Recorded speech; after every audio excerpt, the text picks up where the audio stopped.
स्वागत है आप सभी का। आज है डे 35 और आज के व्लॉग में मैं कर रहा हूँ चेस्ट के मैं टोटल 3 एक्सरसाइज परफॉर्म करता हूँ और फर्स्ट एक्सरसाइज में इंक्लाइन डंबल प्रेस कर रहा हूँ। और आज मुझे ये ख्याल आया था कि काफ़ी सारे नए लोग, जैसे कि जो लोग बिगनर होते हैं, उन लोगों का काफ़ी बार ये क्वेश्चन रहता है कि हम इतने टाइम से जिम कर रहे हैं, मेरे को 6 महीना हो गया, तब भी मेरी बॉडी में कोई इफ़ेक्ट नहीं आया है इतनी एक्सरसाइजेस परफॉर्म करने के बाद भी।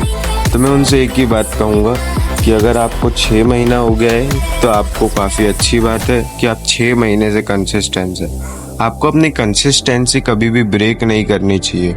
6 महीना बहुत ही कम दिन है। आपको ये बॉडी बिल्डिंग में आपको एटलीस्ट 2 से 3 साल देने के बाद ही आपकी फिजिक कहीं ऐसी लगेगी कि आप बहुत ही अच्छे एथलीट हैं। पर आपको अगर आप छोड़ देंगे तो ये मुमकिन नहीं हो पाएगा।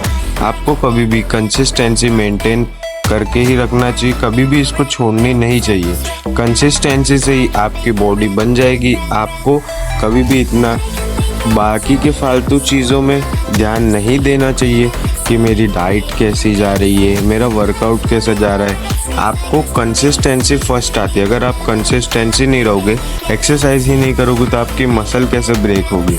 कंसिस्टेंसी मेंटेन करने के बाद आपको ये हमेशा ये ध्यान रखना है कि आपको कभी भी हैवी वेट के पीछे नहीं भागना है। आपका जितना भी प्रोग्रेसिव ओवरलोड हो जाता है, जितने वेट में आपके 10-12 से ज़्यादा रैप निकल जाते, उतना वेट आपको मारना चाहिए। आपको डाइट में इतनी कॉम्प्लिकेटेड नहीं बनानी चाहिए। आपको नॉर्मल दही, दूध, पनीर या तो फिर एग्स, अगर आप वेजिटेरियन नहीं है तो आप एग्स कंज्यूम कर सकते हैं। मैं तो यही कहूँगा कि एग से अच्छा सोर्स कोई नहीं है। अगर आप पनीर की जगह एग्स ट्राई करेंगे तो ज़्यादा अच्छा रहेगा। और एग एक वेजिटेरियन सोर्स ही है। अगर आपको ना पता हो तो मैं बता दूं, गूगल पे भी ऐसा ही है। आपको एग्स अपने प्रोटीन में ऐड करने चाहिए, जिससे आपकी मसल में और अच्छा फ़र्क आएगा। और आपको एक्सरसाइज करते समय एक चीज़ हमेशा ध्यान रखनी है कि आपका फॉर्म कभी ना बिगड़े, क्योंकि आपके फॉर्म बिगड़ने की वजह से आपके मसल टेंशन कम हो जाएगा और आपके जॉइंट्स पे पेन ज़्यादा आने लगेगा, जिससे आपको इंजरी का खतरा तो हो ही सकता है और आपके जॉइंट्स में दिक्कत होने लगेगी, वो अलग होगा। और ये आपके लिए अभी तो आपको इतना फ़र्क नहीं पता चलेगा, पर जब आप 50 या 60 इयर्स क्रॉस करेंगे तो आपके नीज़ में इतनी अच्छे से मूवेबिलिटी नहीं हो पाएगी और आपको काफ़ी ज़्यादा दिक्कत आ सकती है। इसके लिए आपको ये चीज़ हमेशा ध्यान में रखनी है कि आप कोई भी एक्सरसाइज परफॉर्म कर रहे हो तो उसका फॉर्म हमेशा सही होना चाहिए। फॉर्म बहुत ही इफ़ेक्टिव चीज़ है। आपको फॉर्म को हमेशा सही रखना चाहिए और आपको कोई भी एक्सरसाइज मारते वक्त हमेशा कोई सपोर्टर या तो अपने फ्रेंड को पीछे रखना ही चाहिए। इससे आपको लिफ्ट करने में और ही अच्छा बेनिफिट मिलेगा। कभी आप अगर एक्स्ट्रा वेट आपके ऊपर गिर जाएगा तो आपको ज़्यादा भारी इंजरी हो सकती है। इसके लिए आपको हमेशा सपोर्टर तो रखना चाहिए। अकेले एक्सरसाइज नहीं करना चाहिए। जिम में ट्रेनर तो होते ही है, आप ट्रेनर को भी रख सकते हैं अगर आपका कोई फ्रेंड ना हो तो। और चेस्ट के कंपाउंड मूवमेंट के लिए आपको स्मिथ मशीन ज़रूर ट्राई करना चाहिए।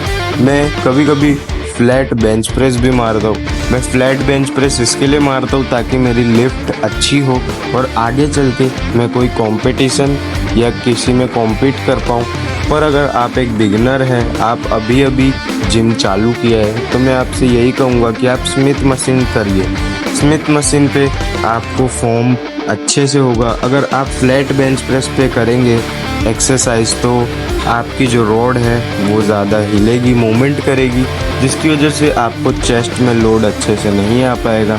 इसके लिए मैं आपको यही कहूँगा कि आपको स्मिथ मशीन पे करना चाहिए, जिससे रिस्क ऑफ इंजरी कम हो जाता है। और आपको हमेशा इतना ही लोड उठाना चाहिए जितना आपके मसल के लिए अच्छा हो। जैसे कि अगर आप बहुत ज़्यादा ही वज़न वेट ले लेंगे तो आपको बहुत ज़्यादा दिक्कत आ सकती है। थर्ड एक्सरसाइज में मार रहा हूँ चेस्ट फ्लाई, और चेस्ट फ्लाई से भी आपकी जो लोअर चेस्ट है ये काफ़ी अच्छे से ट्रेन हो जाएगी। वैसे तो मैं आपको हमेशा यही कहता हूँ कि सीटेड मारनी चाहिए, पर एक्चुअली मेरी जिम की मशीन थोड़ी डैमेज थी, वो दूसरी वाली अगर आप मेरे पुराने व्लॉग्स में देखते हो तो इसकी वजह से मैं सीटेड नहीं मार रहा हूँ, स्टैंडिंग ही मार रहा हूँ। और स्टैंडिंग से भी आपको अच्छा ही असर आएगा। आपको बस अपने मसल कॉन्ट्रैक्शन और माइंड मसल कनेक्शन को अच्छा बना के रखने की ज़रूरत है। अगर आप डेली जिम जाएंगे और अपने मसल को अच्छे से ट्रेन करेंगे तो आपका माइंड मसल कनेक्शन अपने आप ही बिल्ड हो जाएगा। और माइंड मसल कनेक्शन ही सबसे ऐसी चीज़ है जिससे आपकी मसल बिल्ड होती है। अगर आपके मसल में फील ही नहीं आ रहा होगा तो आप भले ही कितनी भी एक्सरसाइज कर ले, इतनी जल्दी आपकी बॉडी ग्रो नहीं होगी। अगर आप माइंड मसल कनेक्शन के साथ स्लोली वर्कआउट परफॉर्म करोगे तो आपके मसल में काफ़ी अच्छा लोड आएगा। और मैं हमेशा यही कहूँगा कि कोई भी एक्सरसाइज बहुत ही फास्ट नहीं करनी चाहिए। काफ़ी सारे बिगनर लोग ये गलती करते हैं कि वो एक ही दिन में चेस्ट के लिए 5 to 6 मसल्स ट्रेन कर लेते हैं, 5 to 6 एक्सरसाइजेस, जिसकी वजह से उनकी चेस्ट ओवर ट्रेन हो जाती है। फिर उनको एक्स्ट्रा पेन होता है, फिर वो दूसरे दिन जिम नहीं आते। आपको कभी भी ऐसा नहीं करना है। आप 6 एक्सरसाइज करो या 3 एक्सरसाइज करो, आपकी मसल उतनी ही बिल्ड होने वाली है जितनी 6 एक्सरसाइजेज में होगी। मैं अपनी चेस्ट के लिए सिर्फ और सिर्फ 3 एक्सरसाइज कर रहा हूँ पिछले 6 महीने से, और मुझे काफ़ी हद तक अच्छे रिजल्ट्स दिखे हैं। आपको खोटा ज़्यादा एक्सरसाइजेस नहीं परफॉर्म करने चाहिए, इससे खाली आपकी एनर्जी वेस्ट होगी।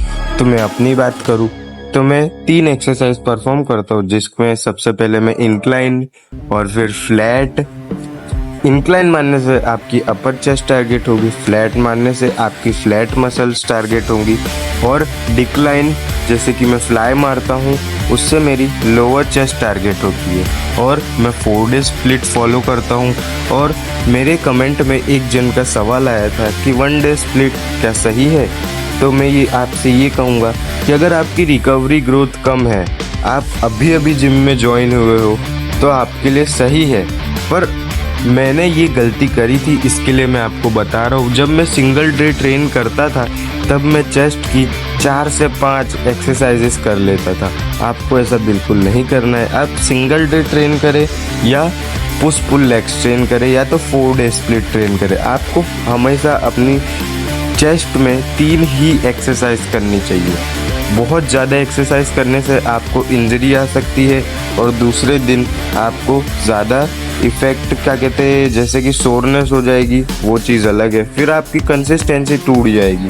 तो आपको ऐसा नहीं करना है। आपको ये ध्यान में रखना है कि आपको सिंगल डे स्प्लिट करें तो भी आपको 3 ही एक्सरसाइज करनी है। और ब्रो स्प्लिट एक अच्छा स्प्लिट है अगर आप एक बिगनर हैं।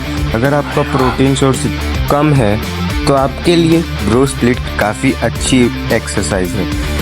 मैं यही कहूँगा कि आप ब्रो स्प्लिट को फॉलो कर सकते हैं 1 महीने के लिए, 2 महीने के लिए, पर फिर उसके बाद आप PPL या 4 डे स्प्लिट पे ज्वाइन हो जाइएगा।